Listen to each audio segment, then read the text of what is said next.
Richmond, Virginia, stood as a city in transition during the late 1890s.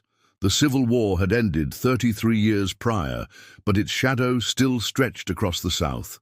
The once capital of the Confederacy was rebuilding, industrializing, yet clinging to vestiges of its antebellum past.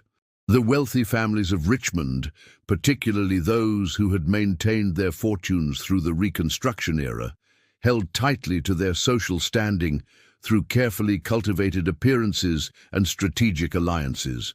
The Harrington family was among these persistent elites.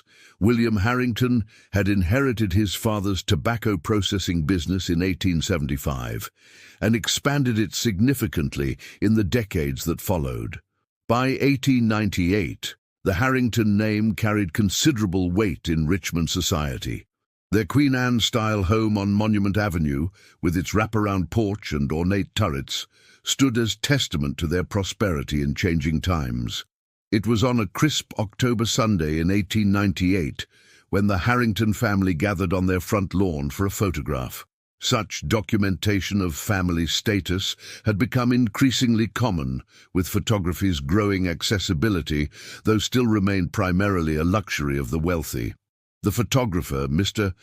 Samuel Wilcox, had established himself as the premier portraitist for Richmond's elite families, having learned his craft in New York before settling in Virginia in 1888.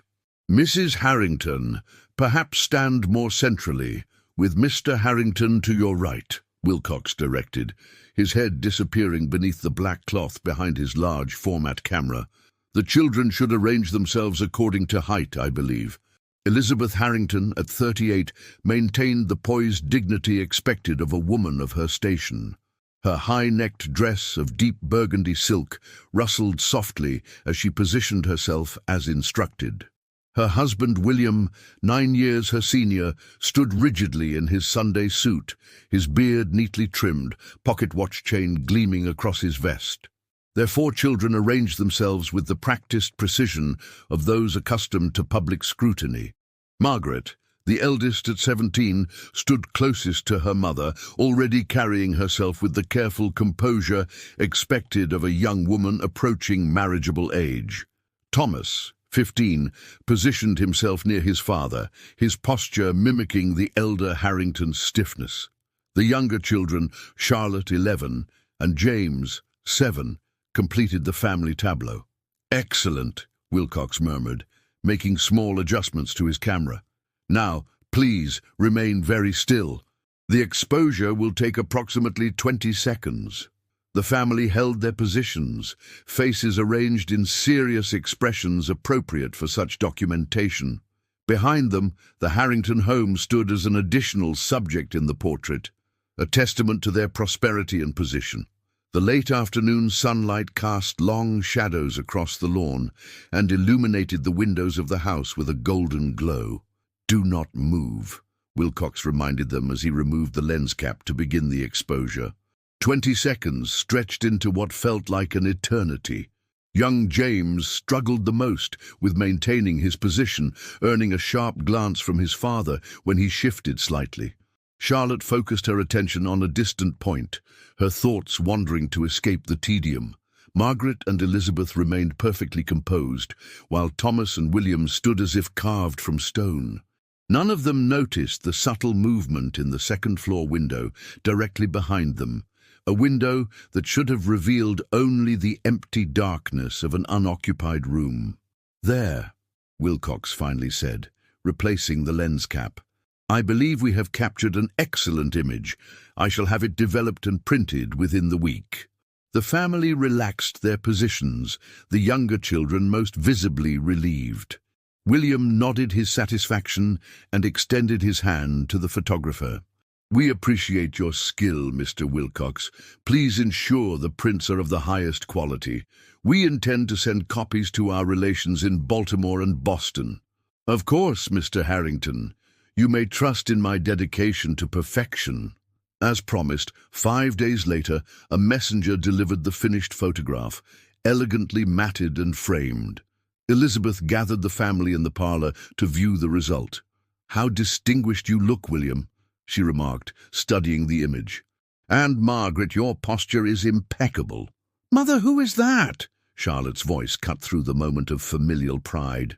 "Who is who, dear?" Elizabeth asked, not looking up from the photograph. "In the window, behind us." Elizabeth's eyes moved to the window Charlotte indicated, the second-floor window of what had been her grandmother's bedroom before her passing 3 years prior. The room had remained largely untouched since then, used occasionally for storage but never occupied. In the photograph, partially obscured by the glass reflection, was the unmistakable outline of a face. The features were indistinct, blurred, perhaps due to movement during the long exposure, but the presence was undeniable. A figure stood watching the family from that empty room. "It's merely a reflection, Charlotte," William said dismissively, though he leaned closer to examine the image more carefully. "Or perhaps one of the household staff happened to be upstairs during the photograph." "All staff were given Sunday afternoon leave, as always," Elizabeth said quietly, "and I locked grandmother's room myself last week after retrieving her winter quilts for the coming cold." An uncomfortable silence settled over the family. James, too young to fully understand the implications, continued to admire his own image in the photograph. Margaret and Thomas exchanged worried glances. "Regardless," William finally said, his tone indicating the matter was closed for discussion, "it is an excellent family portrait. We shall have it displayed in the main hallway." That night, Charlotte lay awake, unable to shake the image from her mind. Unlike her father, she knew what she had seen wasn't a reflection or a servant. The face in the window had been watching them, watching her specifically. She felt certain. There had been something familiar about it, though she couldn't place why. Down the hall, Elizabeth also found sleep elusive. The photograph had unsettled her more than she was willing to admit in front of the children.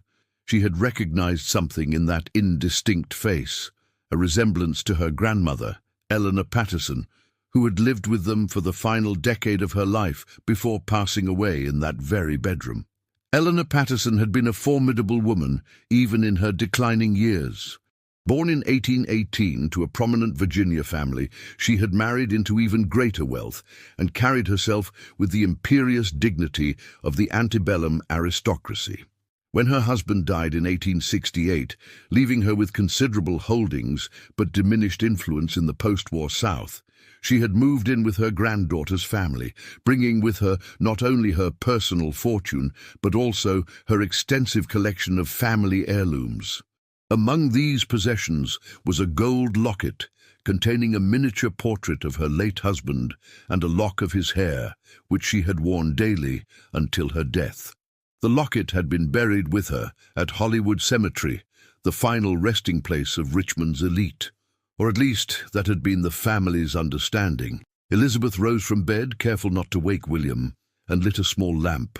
She moved quietly to her dressing table and opened the bottom drawer, removing a small wooden box. Inside lay her grandmother's jewelry inventory, meticulously documented in Eleanor's precise handwriting. She ran her finger down the list until she found the entry for the gold locket. Heart-shaped gold locket with emerald inlay, containing miniature of HP and lock of his hair, to be buried with me. Elizabeth frowned. She remembered clearly the locket being placed around her grandmother's neck as she lay in her casket. Yet a vague memory surfaced, something about the undertaker mentioning that burying valuable jewelry was unwise, prone to grave robbing. Had the locket been removed before burial? If so, where was it now? The following morning, Elizabeth searched the storage boxes in Eleanor's old room, but found no trace of the locket. She mentioned nothing to William, who would dismiss her concerns as feminine hysteria. Instead, she wrote a discreet note to Mr. Wilcox requesting him to examine the original glass plate negative of their family photograph for any imperfections that might explain the anomaly in the window. His response arrived 2 days later. "Dear Mrs. Harrington, I have thoroughly examined the negative as requested. I regret to inform you that the anomaly you described is present in the original exposure and is not the result of any flaw in the development process.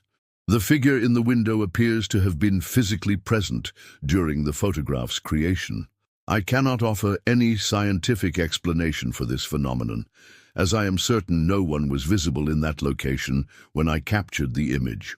I remain at your service should you require any further investigation. Respectfully, Samuel Wilcox. The letter trembled in Elizabeth's hands. She folded it carefully and placed it in her desk drawer beneath her stationery. That evening, as the family gathered for dinner, Charlotte complained of hearing footsteps in the upstairs hallway outside her bedroom the previous night. It was well past midnight, she insisted. Heavy steps, like a man wearing boots. You were dreaming, child, William said between bites of roast duck. This house makes all manner of noises, especially as the weather turns colder.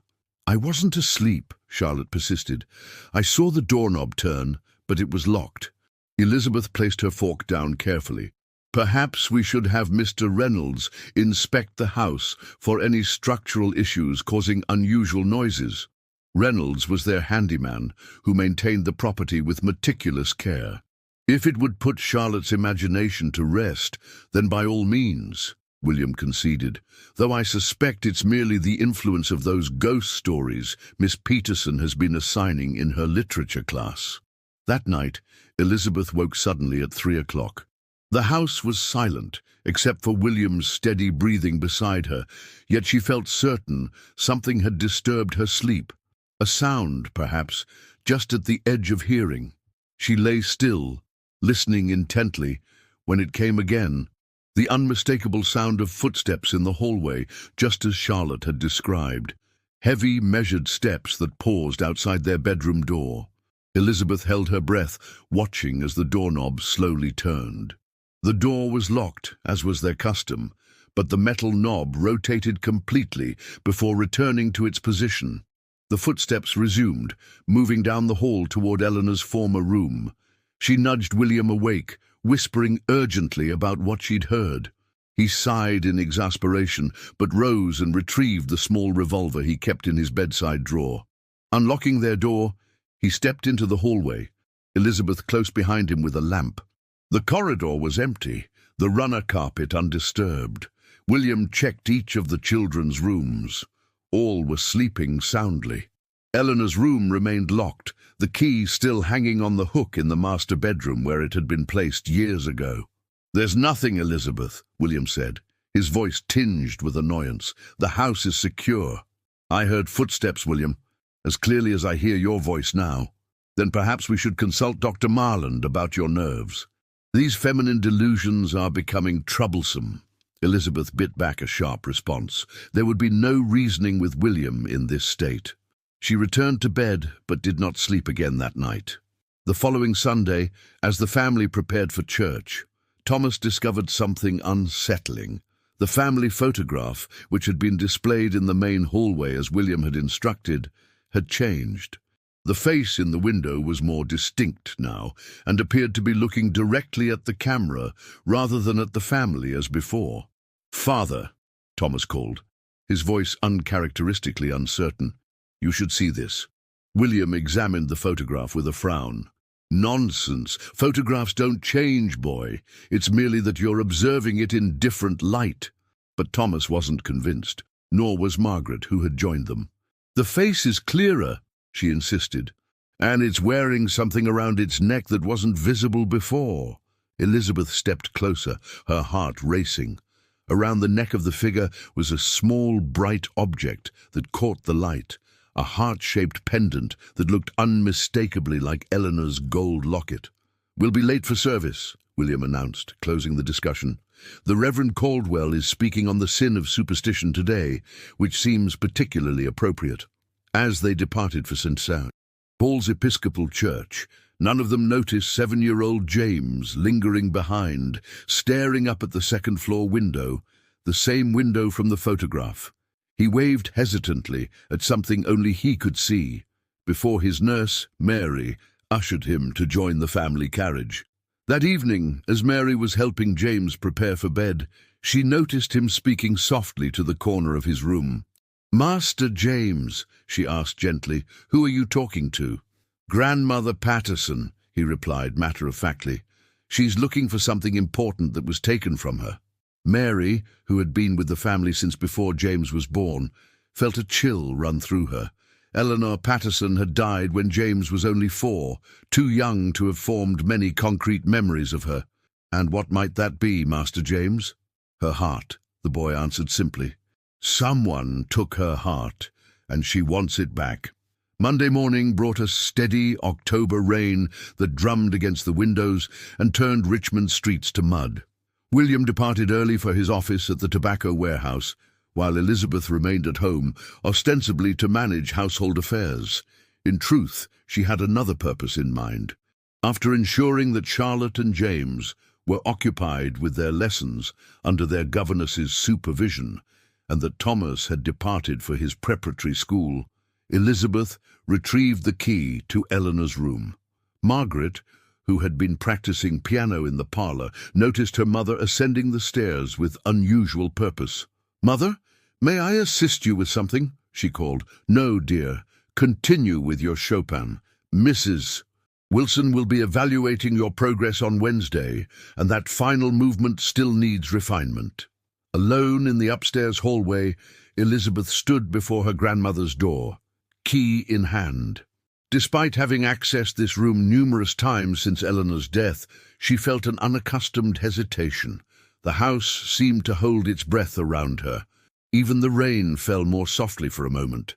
She inserted the key and turned it, the lock's mechanism moving smoothly despite infrequent use.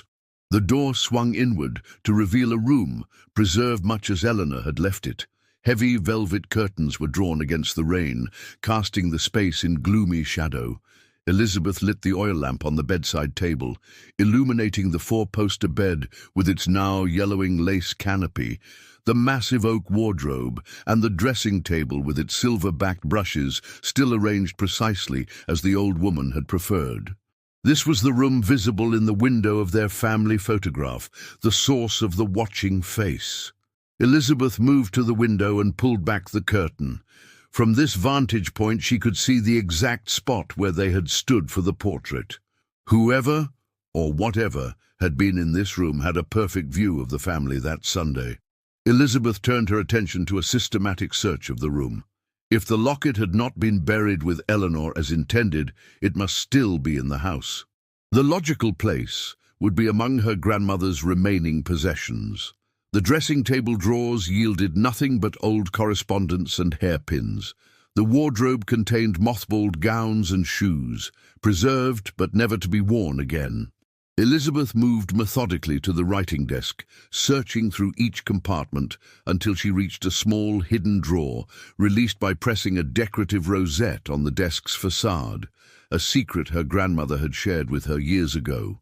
Inside lay a folded piece of paper and a small brass key, unlike any used in the house. Elizabeth unfolded the paper to find a letter written in her grandmother's distinctive script, dated 3 days before her death. "My dearest Elizabeth, if you are reading this, I have passed from this world into the next. There are matters of great importance that I was unable to share with you in life, but which must not go unaddressed in death. The locket, which has never left my person these 30 years, contains more than merely Henry's likeness and a lock of his hair.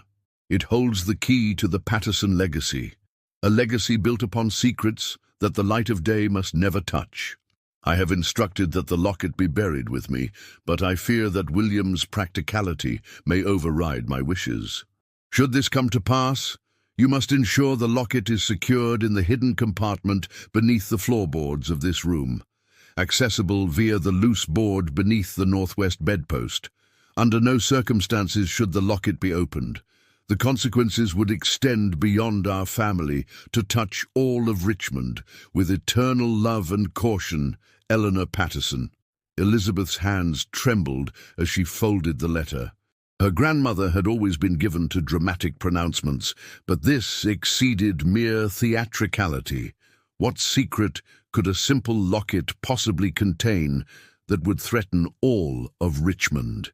Moving to the northwest bedpost, Elizabeth knelt and ran her fingers along the floorboards until she found one that shifted slightly under pressure.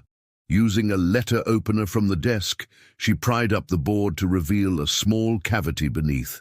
It was empty. A cold certainty settled in Elizabeth's stomach. If the locket had been placed here after Eleanor's funeral, someone had already retrieved it. But who?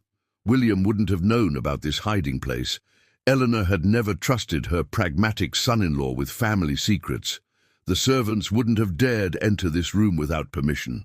The children had been forbidden from disturbing their great-grandmother's possessions.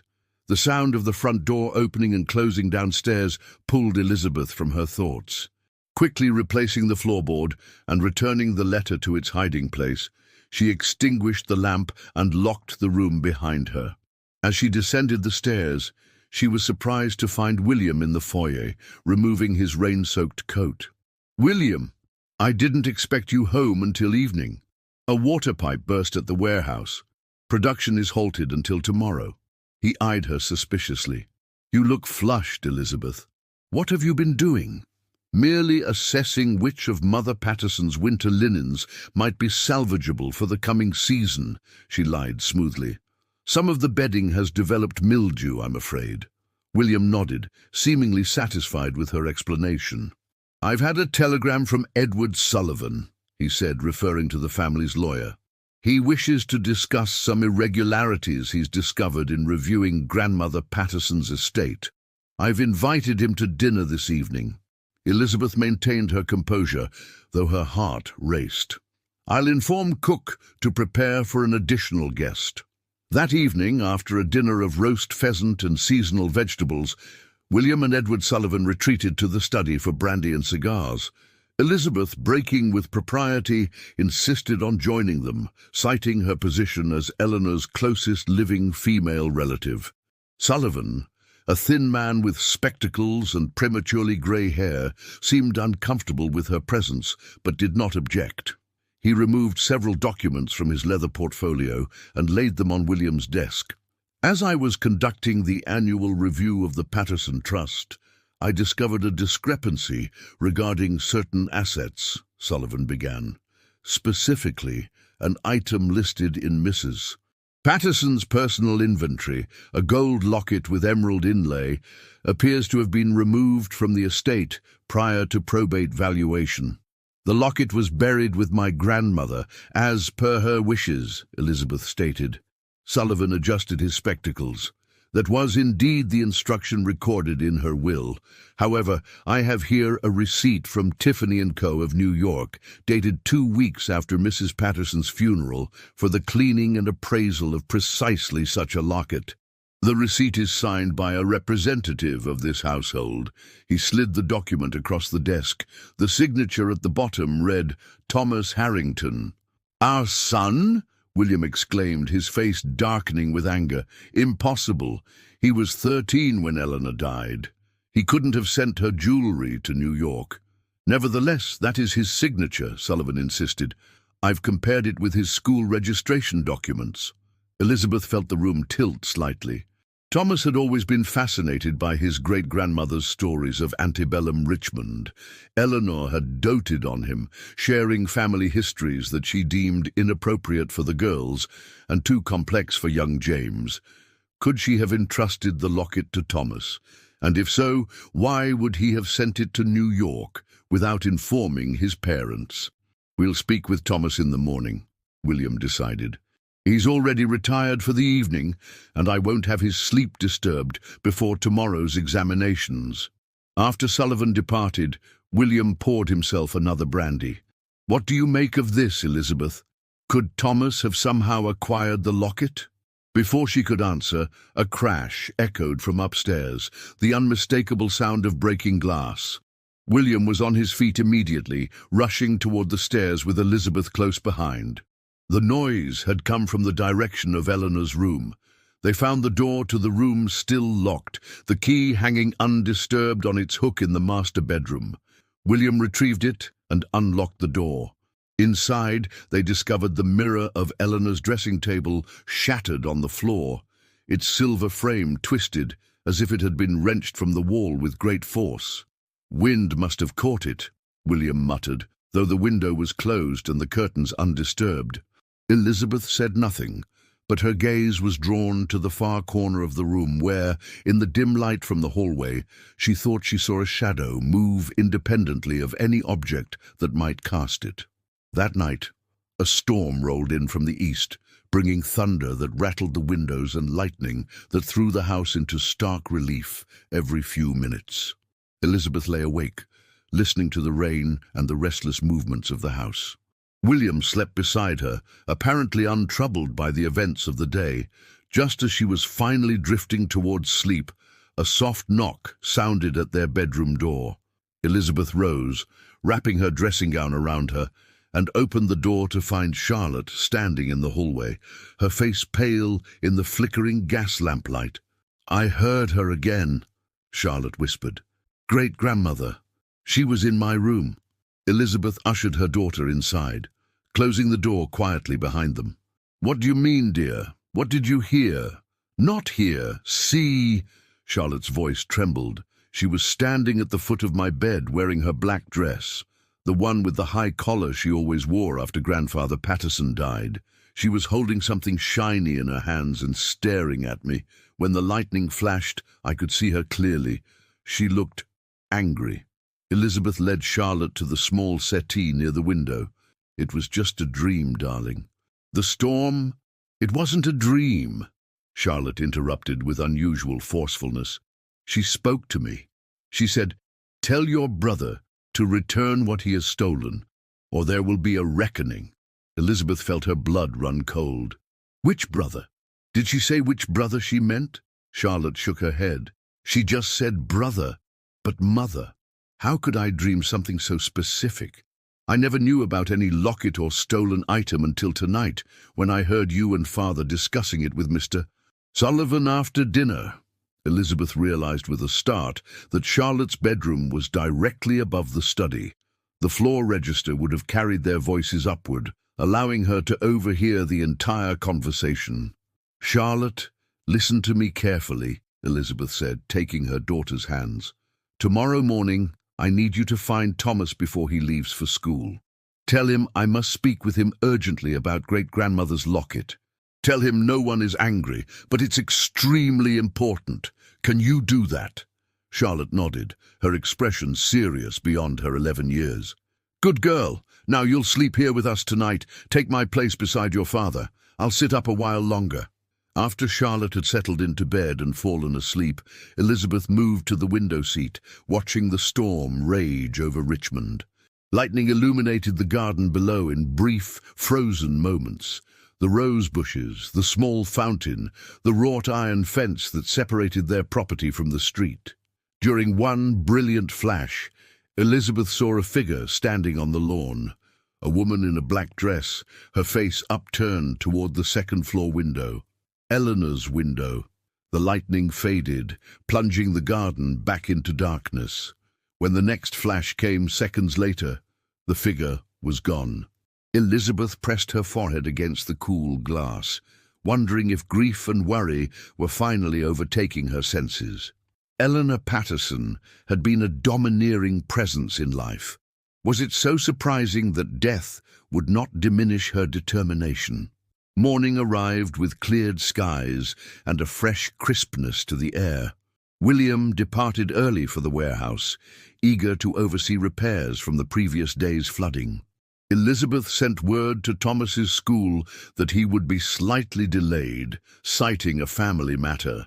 Charlotte, as promised, intercepted her brother as he prepared to leave.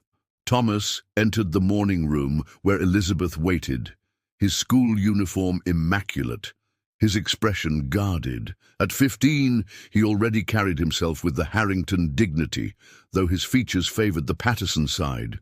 The same high cheekbones and penetrating gaze that had made Eleanor so formidable. "You wish to speak with me, Mother?" "Yes, Thomas, please sit down." Elizabeth poured him a cup of tea, buying herself a moment to arrange her thoughts. "I need to ask you about great-grandmother Patterson's gold locket." Thomas's face remained carefully neutral. "What about it?" Mr. Sullivan has discovered a receipt from Tiffany & Co. bearing your signature.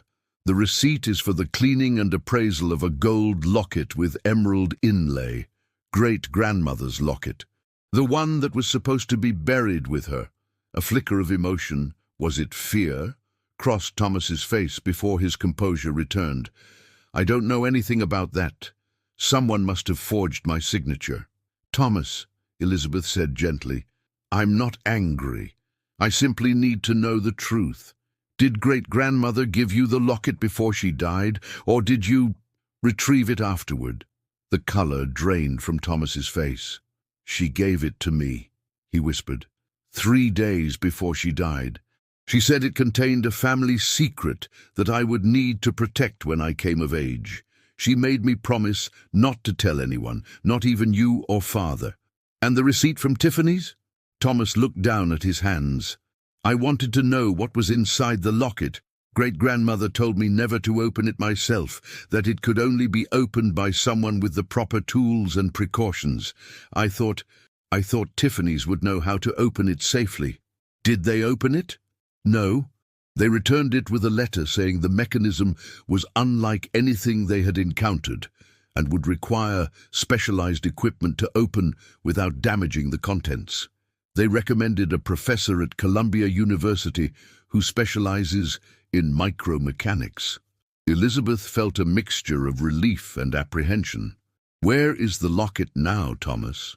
In my room, hidden in the false bottom of my Latin grammar book. I need you to bring it to me immediately. Thomas hesitated. Great-grandmother said it would be my responsibility when I turned 18. She made me swear an oath. Thomas, Elizabeth said, her voice gentle but firm. Great-grandmother has been expressing her displeasure at the locket's removal from her possession. I believe she intended for it to be buried with her, regardless of what she may have told you. The boy's eyes widened. You've seen her too. I thought I was going mad. She stands at the end of my bed some nights, just watching me. Last night, during the storm, she... What, Thomas? What happened last night? She was different, angry. I think she tried to take the locket. My grammar book flew off the shelf and the pages turned by themselves. I pretended to be asleep, but I could see her through my eyelashes, searching my desk drawers. Elizabeth stood. Bring me the locket now. Whatever secrets it contains, they're causing more harm than good. Thomas nodded and left the room. While he was gone, Elizabeth penned a quick note to Reverend Caldwell at St. Paul's, requesting an urgent meeting that afternoon. If anyone could advise them on how to address a restless spirit, it would be the Reverend, whose interest in the metaphysical aspects of Christianity was well known, if not openly discussed in polite society. Thomas returned 5 minutes later, his face ashen. It's gone, he said, his voice breaking. The false bottom is empty. She must have found it last night after all. A clock chimed somewhere in the house, 9 steady tones that seemed to hang in the air longer than they should have. The morning sunlight dimmed as a cloud passed over the sun, casting the room into momentary shadow. If she has reclaimed it, Elizabeth said slowly, perhaps that will be the end of the matter. But even as she spoke the words, she knew it wouldn't be so simple. Eleanor Patterson had guarded her secrets zealously in life. In death, that determination appeared unchanged. Throughout the day, the house seemed to hold its breath.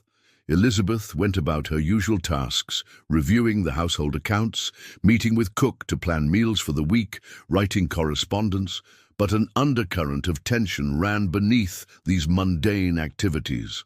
Twice, she thought she glimpsed a figure in black at the periphery of her vision, but when she turned to look directly, nothing was there. At 3 o'clock, Elizabeth left for her appointment with Reverend Caldwell, instructing Mary to keep the children occupied until her return. The church was only a short carriage ride from Monument Avenue, its Gothic spire visible above the trees that lined the broad streets. St. Paul's Episcopal Church had stood as a Richmond landmark since before the Civil War. During the conflict, Jefferson Davis himself had worshipped in its pews, receiving the message of the Confederacy's fall while attending Sunday service. Its stones had witnessed the city's history, both glorious and terrible. Reverend Caldwell received Elizabeth in his study, a book-lined room adjacent to the church offices. At 62, he was a distinguished figure with silver hair and kind eyes behind wire-rimmed spectacles. He had presided over Eleanor Patterson's funeral service 3 years earlier. "Mrs. Harrington," he greeted her warmly, "your note suggested a matter of some urgency. How may I be of service?" Elizabeth had planned her approach carefully during the carriage ride. Direct mention of ghosts or hauntings would likely be met with scriptural admonishments about superstition. Instead, she began with a more oblique angle. "Reverend, I'm seeking your guidance regarding a family heirloom with uncomfortable associations. My grandmother's gold locket, which was meant to be buried with her, has remained in our possession. Since her passing, there have been disturbances in our home that I believe may be connected to this object." Caldwell studied her face carefully. "What sort of disturbances, Mrs. Harrington?" Elizabeth hesitated. "Unexplained noises, objects moving without apparent cause, and appearances." "Appearances?" The Reverend leaned forward slightly. "A figure resembling my grandmother has been seen by several family members. Most recently, this figure appears to have removed the locket from my son's possession, though we cannot locate it in the house." Reverend Caldwell was silent for a long moment. Then he rose and moved to a bookshelf, retrieving a leather-bound volume that appeared significantly older than the theological text surrounding it. "Mrs. Harrington, what I am about to share with you is not commonly discussed with the congregation. There are aspects of our faith that extend beyond Sunday sermons and hymns, aspects that the modern church has chosen to de-emphasize." He opened the book, revealing pages of handwritten text in faded ink. "This is the private journal of Reverend Malachi Thompson, who served St. Paul's from 1828 to 1859. In it, he documents several instances of what he termed spiritual unrest among Richmond's oldest families. Your grandmother's family, the Pattersons, are mentioned specifically." Elizabeth felt her throat tighten. "In what context?" "Reverend Thompson was called to the Patterson plantation in 1847 following the sudden death of your great-grandfather, Henry Patterson. The official cause was heart failure, but Thompson's account suggests more troubling circumstances." He turned several pages and began to read.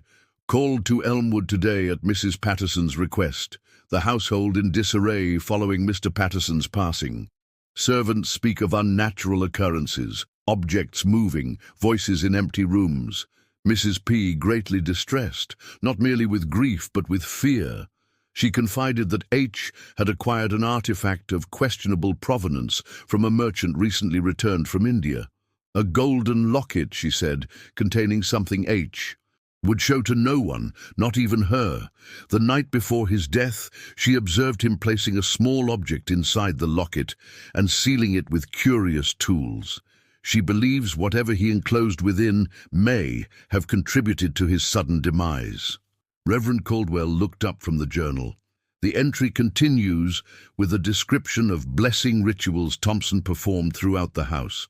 He recommended that the locket be secured with appropriate prayers and never opened. According to later entries, Mrs. Patterson took to wearing it constantly as a form of containment. "My great-grandmother," Elizabeth murmured. "Eleanor's mother-in-law?" "Indeed.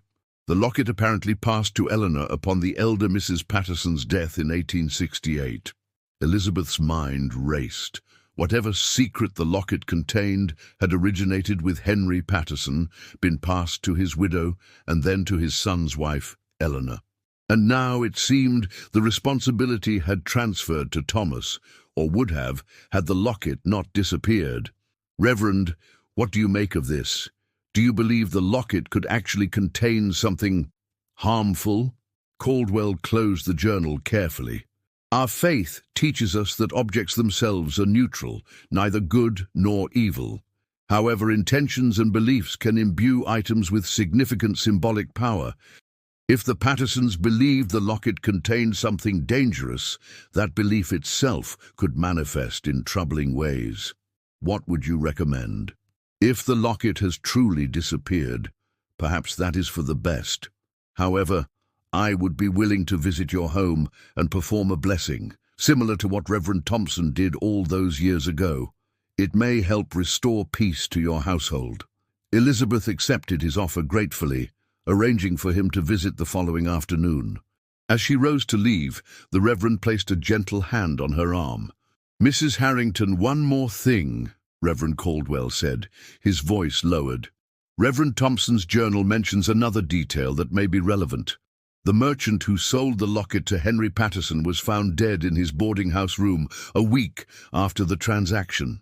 The official ruling was suicide, but Thompson's private notes suggest the circumstances were unusual.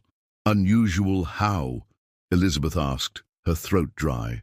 The man was discovered seated before a mirror, his eyes fixed on his reflection, though he had been dead for at least a day when found.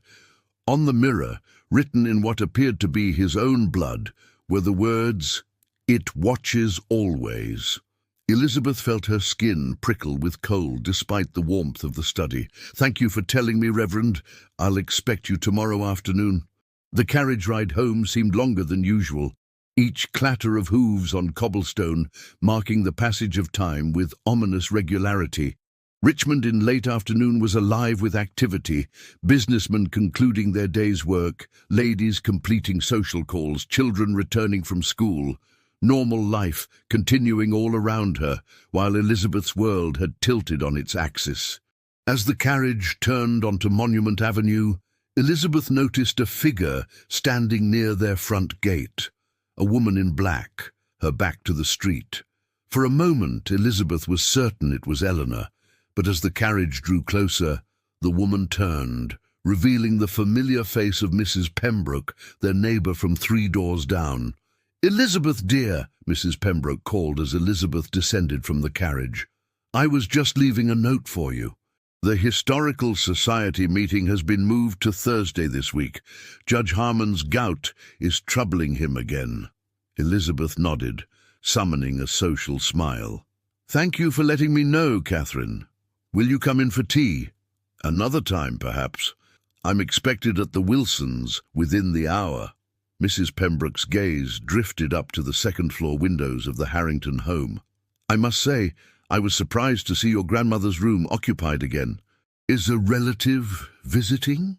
Elizabeth's heart seemed to stop momentarily. "I'm sorry. I noticed a woman in the window as I approached, wearing black, with her hair styled in that severe way Eleanor always preferred. I assumed a cousin, perhaps." Mrs. Pembroke's voice faded as she registered Elizabeth's expression. "My dear, are you quite well? You've gone terribly pale." "Just a touch of fatigue," Elizabeth managed. "If you'll excuse me, Catherine, do give my regards to the Wilsons." She hurried inside, instructing the maid who took her coat to locate Thomas and bring him to the parlour immediately. The house seemed unusually quiet. No piano practice from Margaret, no lessons being recited by Charlotte or James. "Where are the children, Agnes?" she asked the maid. "Miss Margaret accompanied Mrs. Wilson to select new music scores, ma'am. She's expected back by 5. Miss Charlotte and Master James are with their governess in the sunroom, I believe. And Mr. Thomas? He returned from school about an hour ago and went directly to his room, ma'am." Elizabeth nodded, relieved that the family was accounted for. "Please ask him to join me in the parlour, then bring tea." She removed her gloves and hat, placing them on the entry table, then paused as she caught sight of the family photograph still hanging in the hallway. The face in the window seemed clearer now, the features unmistakably Eleanor's. And around her neck, barely visible but definitely present, was the gold locket. Thomas entered the parlour, his school tie loosened and his expression wary. "You wanted to see me, Mother?" "Yes, Thomas. There have been developments." Elizabeth gestured for him to sit. "I've just met with Reverend Caldwell, who shared some concerning information about the locket's history. She related what the Reverend had told her, watching her son's face pale as she described the merchant's death and Henry Patterson's secretive behavior. "The locket is still missing from your room," she asked when she had finished. Thomas nodded. "I've searched everywhere. It's simply gone. Mrs. Pembroke just informed me that she saw a woman matching your great-grandmother's description at her bedroom window. The apparition, or whatever we're experiencing, appears to be growing stronger." Thomas sat forward, his hands clasped tightly. "Mother, there's something I haven't told you. When great-grandmother gave me the locket, she also gave me a key. A small brass key, unlike any I've seen in this house." Elizabeth's breath caught. "Where is this key now?" "I kept it with the locket hidden in the false bottom of my book. It's gone as well." A clock in the hallway chimed 4 times, the sound echoing through the house with unnatural resonance. As the final chime faded, both Elizabeth and Thomas heard it. Footsteps overhead, moving across the ceiling of the parlour, which corresponded to the floor of Eleanor's room. "She's in there now," Thomas whispered. Elizabeth stood, her decision made. "We're going to confront this directly. Reverend Caldwell is coming tomorrow to bless the house, but I fear waiting even that long may be unwise." "What do you mean to do?" "We're going to enter her room and demand answers. Whatever Eleanor or her spirit wants, we must address it before her presence grows even stronger." Thomas looked terrified but determined. "I'll come with you." They ascended the stairs together, mother and son moving with shared purpose, despite their fear. The second-floor hallway was silent now, no footsteps or other sounds emanating from behind Eleanor's closed door. Elizabeth retrieved the key from the master bedroom and returned to stand before her grandmother's door. She inserted the key, turned it, and pushed the door open in one fluid motion, as if hesitation might weaken her resolve. The room appeared exactly as she had left it the previous day, except for one significant difference. The shattered mirror had been repaired, the silver frame once again mounted securely on the wall of the dressing table. The glass reflected the room perfectly, showing Elizabeth and Thomas standing in the doorway, their expressions a mixture of determination and dread. But as Elizabeth watched, a third figure appeared in the mirror behind them, a woman in black, her silver hair arranged in a severe style that had been fashionable decades earlier. Around her neck gleamed the gold locket with its emerald inlay. Elizabeth gasped and spun around, but the doorway behind them was empty. When she turned back to the mirror, the reflection showed only herself and Thomas once again.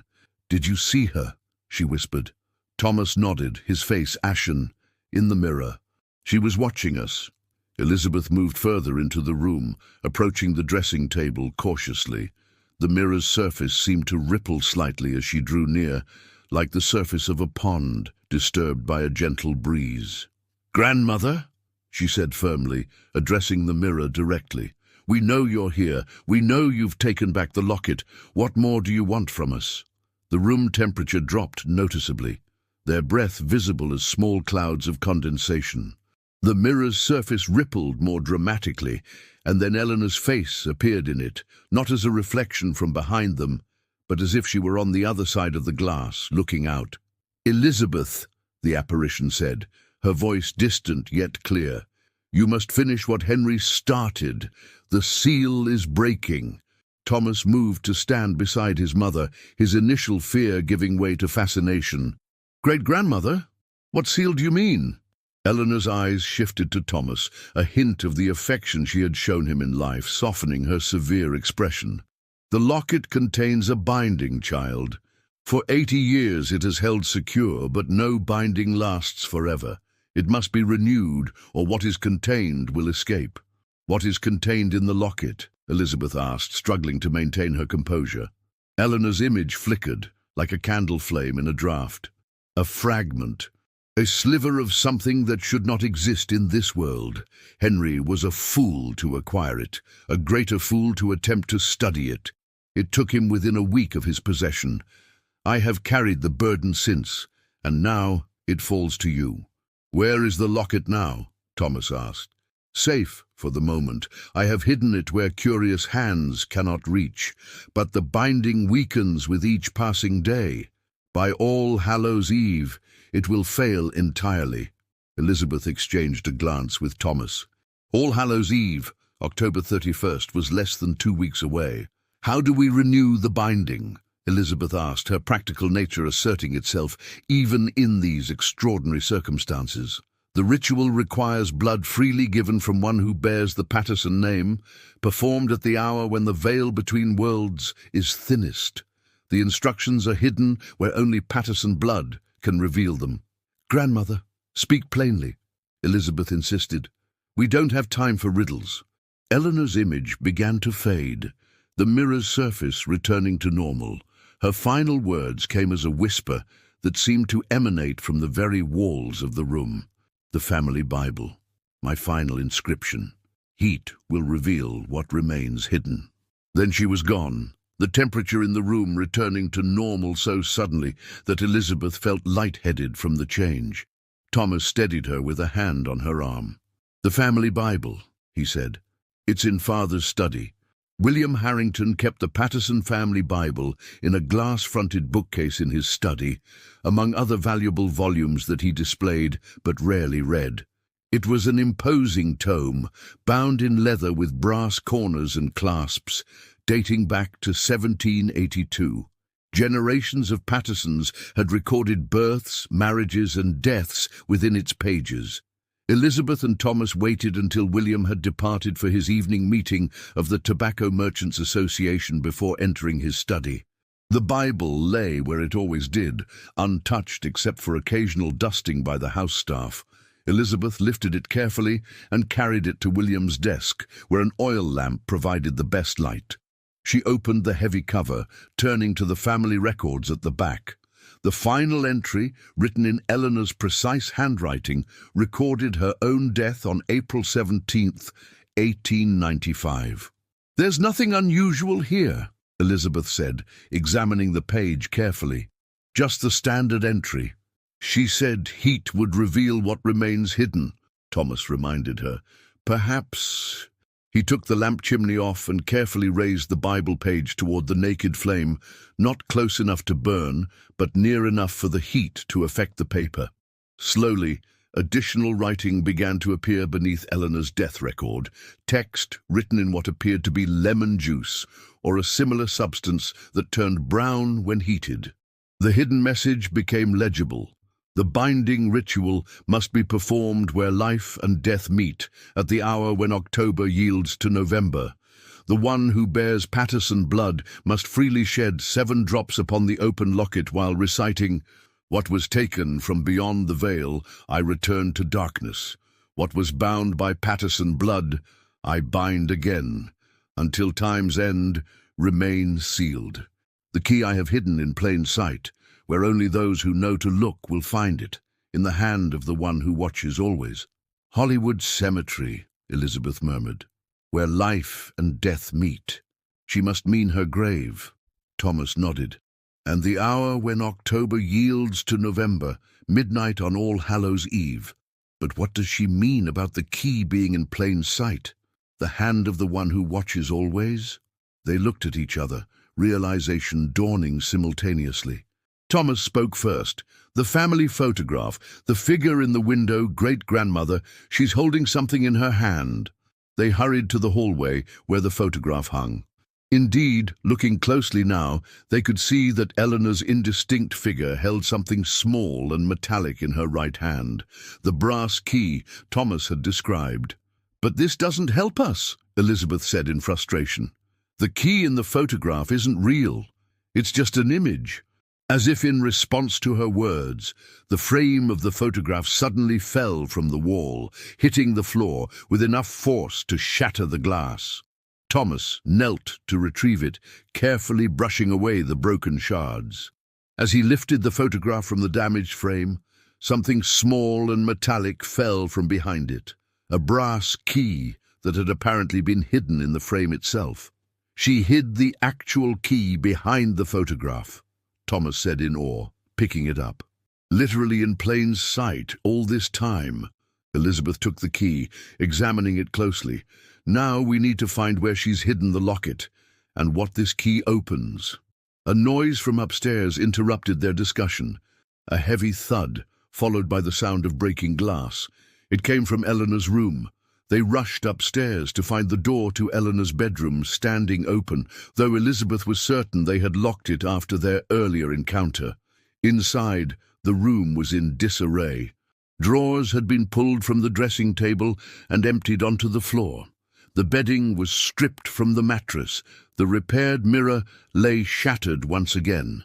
In the center of this chaos stood James, his 7-year-old face blank with an unnatural stillness. In his hand was the gold locket. "James!" Elizabeth cried, rushing toward her youngest son. "What are you doing in here? How did you get in?" James turned to look at her, but his eyes seemed unfocused, as if seeing something beyond her. "Grandmother asked me to find it," he said in a voice oddly flat for a child. "She said it was hidden in the wall behind her picture." Elizabeth glanced at the wall, where a small portrait of Eleanor had hung. The frame was now on the floor, and behind where it had been mounted was a small cavity in the plaster, a hiding place that had been concealed for years. "James, give me the locket," Elizabeth said gently, extending her hand. The boy clutched it tighter. "Grandmother says no. She says it's dangerous. She wants me to take it to her." Thomas approached from the other side. "James, listen to me. Great-grandmother has been gone for 3 years. Whatever you're seeing or hearing, it isn't really her." James shook his head vehemently. "She is here. She stands beside me now. She says you don't understand the danger." Elizabeth and Thomas exchanged worried glances. Was James merely caught up in the family tension, his imagination creating a connection to the grandmother he barely remembered? Or was Eleanor somehow influencing him directly? "Where does she want you to take it, James?" Elizabeth asked, deciding to play along. "To her real resting place, to her grave. She says it belongs with her beneath the earth." Thomas moved suddenly, grasping James's arm. "Give me the locket, James, now." The boy's face contorted with an expression no 7-year-old should possess, a mixture of rage and determination that belonged to a much older person. "No!" he shouted, his voice deeper than normal. With surprising strength, he pushed Thomas away and ran for the door. Elizabeth managed to catch him in the hallway, wrapping her arms around his small form. "James, stop this at once." The boy struggled violently, still clutching the locket. "Let me go. She says it's breaking. The thing inside is waking up."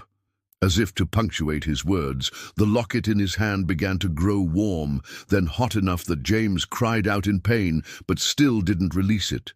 A thin line of golden light appeared around the seam of the locket, a light that pulsed like a heartbeat.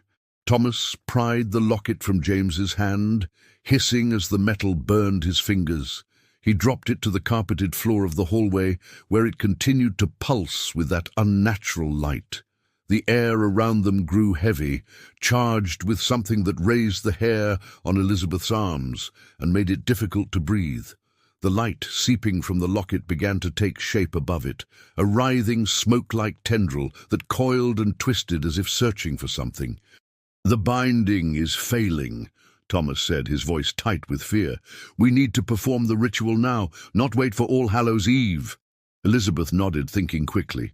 "We need to get to Hollywood Cemetery. James, go to your room and stay there. Thomas, bring the locket. Use a handkerchief so it doesn't burn you. I'll get my coat and send word to your father that we've gone to visit grandmother's grave. He'll think it's strange this time of evening," Thomas pointed out. "Better that than him returning to find this." Elizabeth gestured at the writhing light still emanating from the locket. "I'll tell Agnes we're bringing flowers for the 3-year anniversary of her passing. It's close enough to the date to be plausible." As they prepared to leave, Margaret returned from her music lesson, taking in the family's unusual activity with puzzled concern. "Mother, what's happening? Why is Thomas wearing his coat? It's nearly dinner time." Elizabeth provided the same explanation she had given Agnes, but Margaret's perception had always been keen. She noted James's unusual silence, the way Thomas was carefully carrying something wrapped in his handkerchief, and the tension evident in her mother's posture. "I'm coming with you," she announced. "If this is to honor great-grandmother, I should be present as well." Elizabeth hesitated, then nodded. Having Margaret with them would actually make the excursion appear more normal to anyone who might observe them. Additionally, Margaret had been Eleanor's namesake, Margaret Eleanor Harrington, which might prove significant for the ritual. They departed in the family carriage, the driver instructed to take them to Hollywood Cemetery with all haste. As they traveled through Richmond's darkening streets, Elizabeth explained to Margaret what they had discovered and what needed to be done. To her credit, the 17-year-old accepted the extraordinary tale without dismissing it as fantasy. She had her own experiences with Eleanor's presence in the house, books falling from shelves when no one was near, her hairbrush moving across her dressing table of its own accord, whispered warnings when she practiced piano pieces incorrectly. "I thought I was imagining things," Margaret admitted, "or that my mind was playing tricks on me because I missed her." "We all miss her," Elizabeth said softly, "but what's happening now goes beyond grief or memory. Something is contained within that locket, something dangerous that great-grandfather Henry should never have acquired." The locket, still wrapped in Thomas's handkerchief, continued to emit a faint glow, visible even through the fabric. Occasionally, it would pulse more strongly, and when it did, all three of them felt a wave of unease wash over them, a sense of being observed by something ancient and alien. Hollywood Cemetery came into view as they crossed the James River, its rolling hills and elaborate monuments silhouetted against the evening sky. Established in 1847, the cemetery had become the final resting place for many of Richmond's most prominent citizens, including 2 U.S. presidents, Jefferson Davis, and generations of Virginia's elite families. The Patterson-Harrington plot occupied a prestigious location near the cemetery's center, marked by a granite obelisk, surrounded by individual headstones. Eleanor's grave was distinguished by a marble angel, its wings spread protectively over her final resting place. As the carriage stopped at the cemetery gates, Elizabeth instructed the driver to wait, explaining they would not be long. The 3 Harringtons made their way through the gathering darkness toward Eleanor's grave, guided by the last fading light of sunset and the occasional lamp along the main pathways. The cemetery was quiet at this hour, most visitors having departed before nightfall. The only sounds were their own footsteps on the gravel paths and the distant rush of the James River below the hillside. Eleanor's grave appeared undisturbed, the marble angel gleaming palely in the dying light. Thomas carefully unwrapped the locket, which now pulsed with light every few seconds, like a slowing heartbeat. "What do we do?" Margaret asked, her voice barely above a whisper.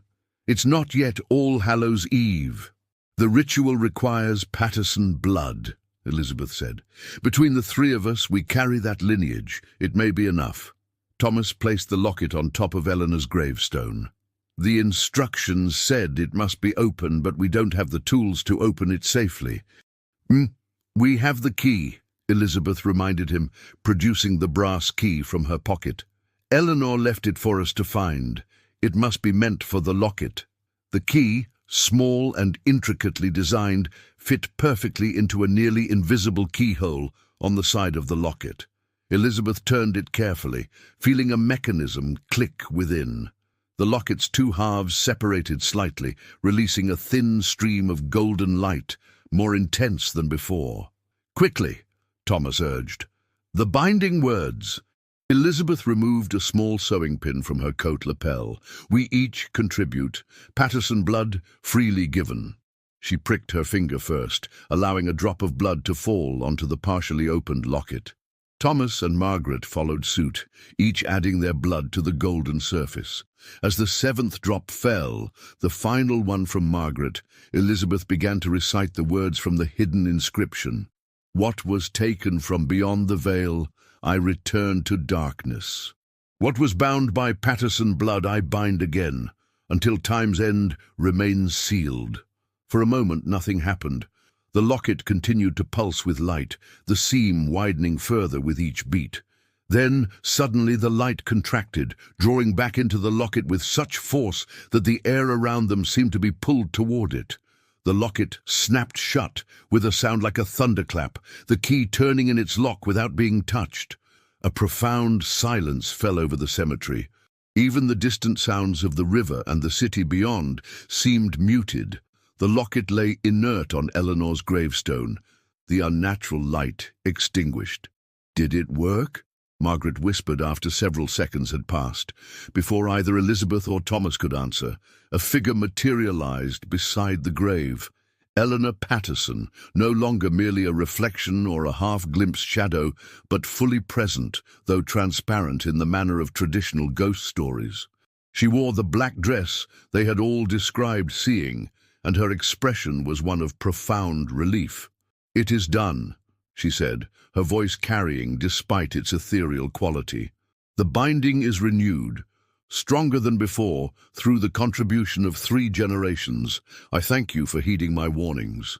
"Grandmother," Elizabeth said, finding her voice despite her shock, "what is inside the locket?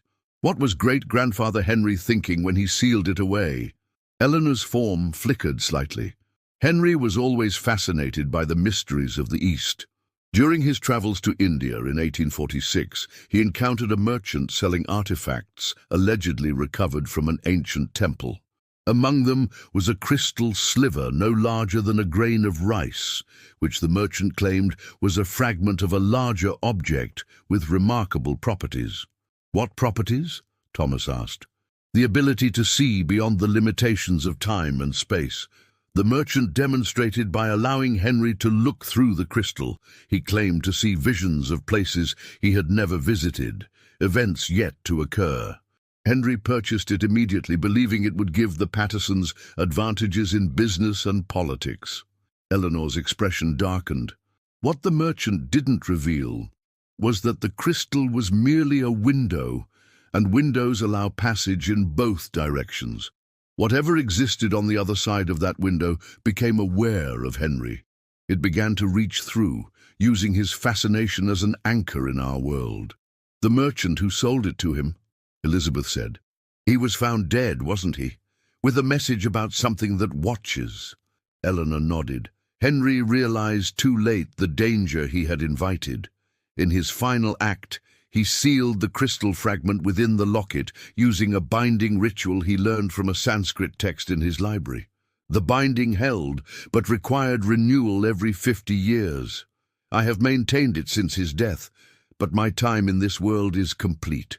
The responsibility now passes to you. "But we've renewed the binding now," Margaret pointed out. "Doesn't that mean you can rest?" A sad smile crossed Eleanor's translucent features. "Yes, child. My purpose is fulfilled. The locket should be kept secure, passed down through the family with instructions for its maintenance. 50 years from now, in 1948, the binding must be renewed again." "And what if we had failed?" Thomas asked. "What would have happened if the crystal's binding had broken completely?" Eleanor's form began to fade, her voice growing fainter. "What lies beyond that window has been trying to enter our world for centuries. It watches, it waits, it hungers. Had the binding failed, it would have used the crystal as a doorway, beginning with whoever possessed the locket, then spreading outward. Richmond would have been only the beginning. She was nearly invisible now, little more than an outline against the darkening sky. Remember, every 50 years, the responsibility is yours now, the Patterson legacy." With those final words, Eleanor Patterson's spirit faded completely, leaving the 3 Harringtons standing alone among the graves as night settled fully over Hollywood Cemetery. The locket remained on the gravestone, dormant and seemingly ordinary once more. Elizabeth picked it up carefully, finding it cool to the touch. "We should go. Your father will be wondering where we are." As they walked back toward the cemetery gates, Thomas asked, "What will we tell father? About all of this?" Elizabeth considered the question. William Harrington was a practical man, dismissive of anything that couldn't be measured or quantified. He would never accept their extraordinary experience at face value. "We'll tell him nothing for now," she decided. "The locket will be secured in my jewelry safe. When the time comes to pass it on, we'll ensure the knowledge is transferred as well. Some family secrets must remain just that, secret." Richmond, Virginia, October 1948.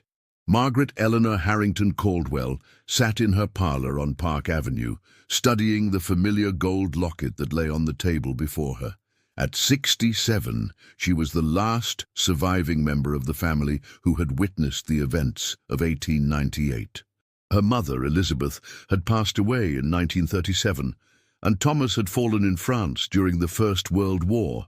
The younger siblings, Charlotte and James, while aware of the locket's significance, had not been present at Hollywood Cemetery that fateful evening. The 50-year mark for renewing the binding was approaching, All Hallows' Eve, 1948, less than a month away. Margaret had kept meticulous records of the ritual requirements, stored safely with the locket in a hidden compartment of her writing desk. Her daughter, Eleanor, named for her great-great-grandmother, would assist in the ritual, along with Eleanor's son, William, thus maintaining the requirement for 3 generations of Patterson blood. The world had changed dramatically since that October evening in 1898. 2 world wars had reshaped global politics. The automobile had replaced horse-drawn carriages on Richmond streets. Radio brought entertainment and news directly into homes. Yet some things remained constant: the weight of family responsibility, the obligations of those who understood the boundaries between known and unknown realms. As Margaret gazed at the locket, she noticed something that sent a chill through her aging bones. For the first time in 50 years, a faint golden light had begun to seep from the seam around its edge, pulsing slowly like a distant heartbeat. The binding was beginning to weaken, right on schedule. Soon they would need to renew it, ensuring that what was contained within remained sealed for another 50 years. And in 1998, a century after that fateful family photograph had captured something moving in the window, another generation of Pattersons would take up the mantle of responsibility.